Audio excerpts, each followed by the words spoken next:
O Lula agora vai trazer uma nova resposta para o Trump e ele quer que seja uma resposta a nível internacional, então ele vai se unir com outros líderes da esquerda para tentar dar essa resposta. Só que a grande questão aqui é que aparentemente os outros líderes da esquerda não estão tão animados assim para brigar com o Trump. Ele está viajando agora para o Chile, ele vai se encontrar com os líderes do Chile, da Colômbia, da Espanha e do Uruguai. E até então, essa seria uma espécie de reunião pela democracia. Até porque a gente sabe que a esquerda só é democracia para eles quando é de esquerda, quando é de direita não é democracia, tá? É qualquer outra coisa menos democracia. Além do mais, o pessoal da esquerda só considera extrema direita. Para eles também não existe direita, é só extrema direita. Direita não existe, né?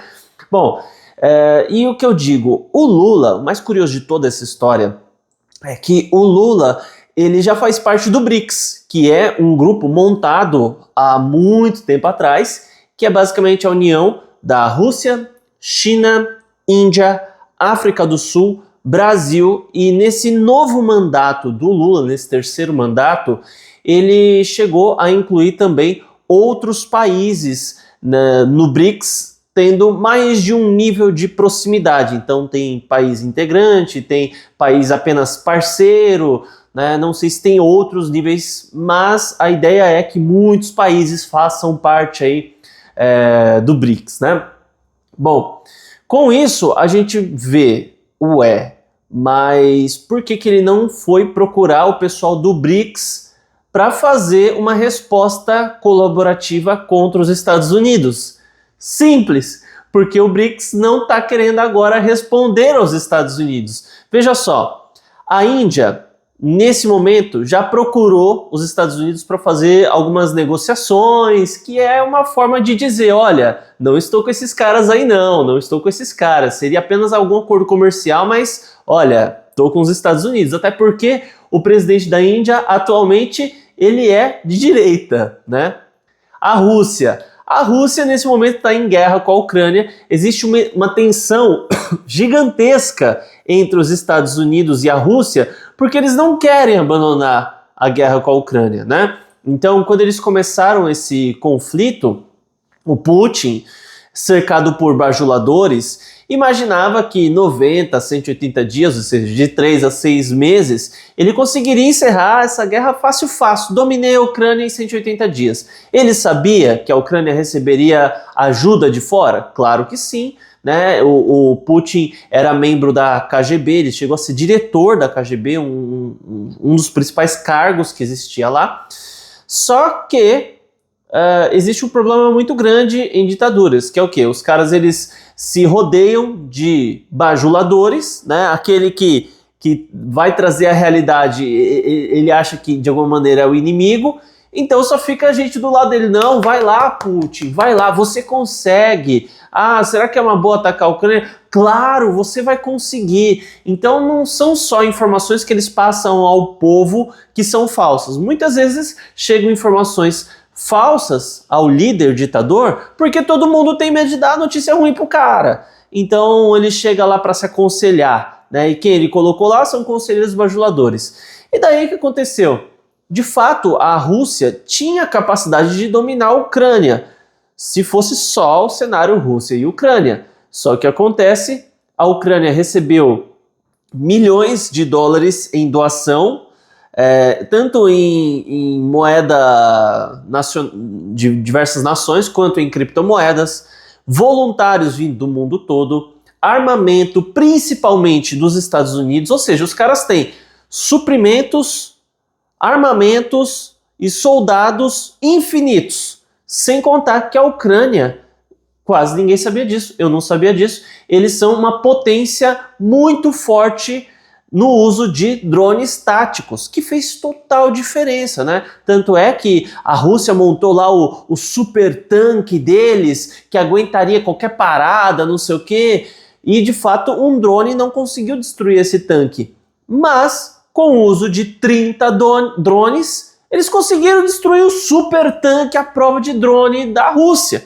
né? Eu acho que nem a Rússia imaginou, pô, eles vão tacar 30 drones em cima do tanque, meu, não faz sentido isso. Eles causaram prejuízos multimilionários para a Rússia, gastando muito pouco, né? Porque proporcionalmente um drone com uma bombinha, né, com alguma coisa assim que destrua, é algo que é proporcionalmente barato. Se você tiver que, ao invés do fato de você ter que disparar um projétil para ir lá e acertar e tudo mais, né?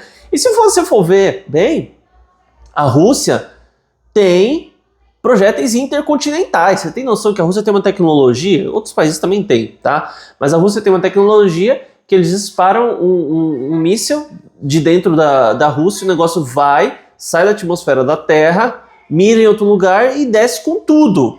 Então, assim, é uma tecnologia fantástica que eles têm. Claro, não é uma exclusividade da Rússia, mas os caras têm um negócio gigantesco e não está conseguindo derrotar a Ucrânia. Então, assim, já está começando a ficar dentro de um patamar vergonhoso. Não só por questões éticas, né? Por que você vai dominar um outro território? É simplesmente seu, pronto e acabou? Realmente não faz sentido algo assim.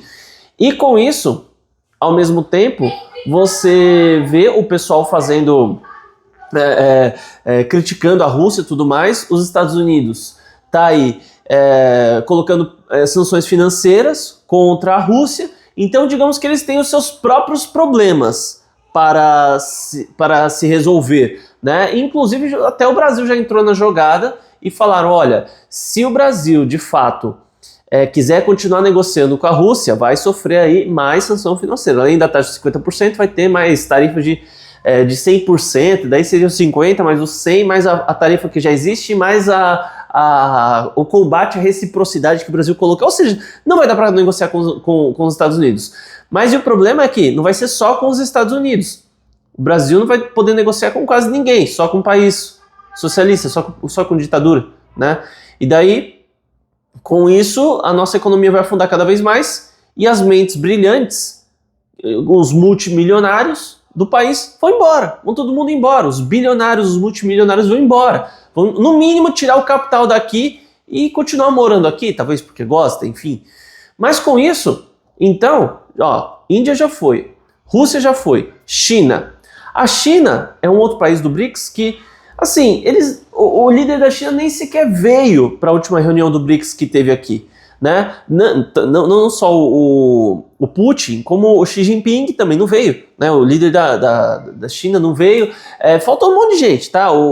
Não veio ninguém representante ninguém que seja um líder maior do Oriente Médio, vieram apenas representantes. E no fim das contas, com essa história toda, o pessoal tá meio receoso de chegar próximo do Lula, né? Não é só no Brasil que o Lula está com uma popularidade muito baixa, é a nível internacional. E como os serviços de inteligência da Rússia e da China são muito bons, talvez eles já sabiam dessa possível sanção que o Donald Trump estava para colocar contra o Brasil. Então, assim, a China começou uma guerra tarifária gigantesca. Aliás, o Trump começou com a China, não a China com o Trump, né? Então eles começaram a brigar, reciprocidade, a taxa em cima de taxa, até que de repente sentaram, vamos conversar? A China, vamos. Então assim, não vai se juntar com o Brasil para brigar, foi um trampo danado chegar para ter uma negociação. Daí chega agora, vai apoiar o Brasil e ferrar com tudo? Não, eles provavelmente não vão cometer essa loucura. Daí, África do Sul, né? Não sei como está a questão da África do Sul, mas era meio que o único que sobrou nesse ponto aí. Então, assim, por que ele está indo lá para o Chile? Porque provavelmente ninguém apoiou ele no BRICS. Teve gente que nem sequer deu resposta à reunião do BRICS que o Lula fez. Isso que essa reunião aconteceu ainda antes da taxação, né? E daí agora tá indo lá se encontrar com os líderes do Chile, da Colômbia, da Espanha e do Uruguai, e eu já vou te adiantar. A resposta vai ser, é isso mesmo, todo mundo vai lá, assina um documento que concordou, mas na prática ninguém vai fazer nada. Não é assim que a coisa funciona. Esse negócio da união, eu vi até o Peter do Ancapsu hoje, relembrando aquele termo, ursal, né? Eu lembro que há muito tempo atrás teve uma pessoa que questionou, acho que foi o Ciro Gomes, salvo engano foi o Ciro Gomes, em um debate presidencial que estava o Haddad, o Ciro Gomes e o Bolsonaro, tinha mais gente também, e quem questionou isso foi o Cabo Daciolo, né? Ele chegou a ser candidato a presidente, ele tinha até um bordão dele, né? Glória a Deus, né? Ele falava assim, ele tem um sotaque carioca muito forte, e no fim das contas, ele questionou o que é a Ursal. O Ciro Gomes fez uma cara assim, tipo, que? Né? E daí depois veio o pessoal do Coisa de Nerd e Cadê a Chave, né? Que é o Leon e a Dona Comunilce. Não, Ursal é um termo que criaram em um fórum, que não tem nada a ver, né? E precisou vir um Olavo de Carvalho na época para falar, olha, independente de qual seja o nome que vocês queiram chamar, sim, existe até uma vontade de certas repúblicas, de certos países socialistas, né, certas ditaduras em se unirem, né, até certo ponto para formar um bloco gigantesco. Tanto é que esse é o plano original do Foro de São Paulo. E o Foro de São Paulo, diga-se de passagem, muita gente falou que era teoria da conspiração do Olavo de Carvalho, não existia, inclusive nem foi o Olavo de Carvalho que descobriu isso. O Olavo de Carvalho simplesmente recebeu caixas e caixas de documentação do Foro de São Paulo, colocou tudo em um quarto e ele começou a analisar aquilo, ver os documentos e começou a publicar informações a respeito do assunto. Todo mundo falava que era mentira, até que os jornais assumiram, claro, só que daí tiraram o nome Olavo de Carvalho. Não, Olavo de Carvalho, não existe Olavo de Carvalho, né? E começaram a publicar a informação do Foro de São Paulo, que era uma união de países socialistas que buscavam o poder, né? Justamente um embrião do que seria a Ursal. Não que eles iriam usar o nome Ursal, mas foi dado um nome a isso e é plausível que você use o nome que você achar melhor para isso, mas de fato existia um plano, sim, né? Tanto é que o símbolo do Foro de São Paulo era a América Latina virada de cabeça para baixo, ou seja, eles queriam inverter toda a liderança e até certo ponto o Foro de São Paulo teve muito sucesso, sim, né? Em vários aspectos políticos. Membros do Foro de São Paulo conseguiram financiamento, conseguiram chegar ao poder, e isso assim foi um negócio avassalador. Eles tiveram muito êxito em muitos âmbitos, né? Então agora a ideia do Lula é correr atrás dos outros países para tentar juntar todo mundo e falar, ó, tá vendo, nós aqui. Mas a questão o problema que o Trump está colocando é com o Lula e mais ainda com Alexandre de Moraes. Então, os outros países não vão, assim, pode até assinar uma carta em conjunto, mas só o cara que estiver mais ferrado do ferrado vai apoiar o Lula nessa, né? Mas vamos ver qual que vai ser o resultado, né? Mas de qualquer maneira, comentem o que você acha a respeito do assunto, se inscreva no canal, ative o sino das notificações e deixe um like aí no vídeo. Até mais!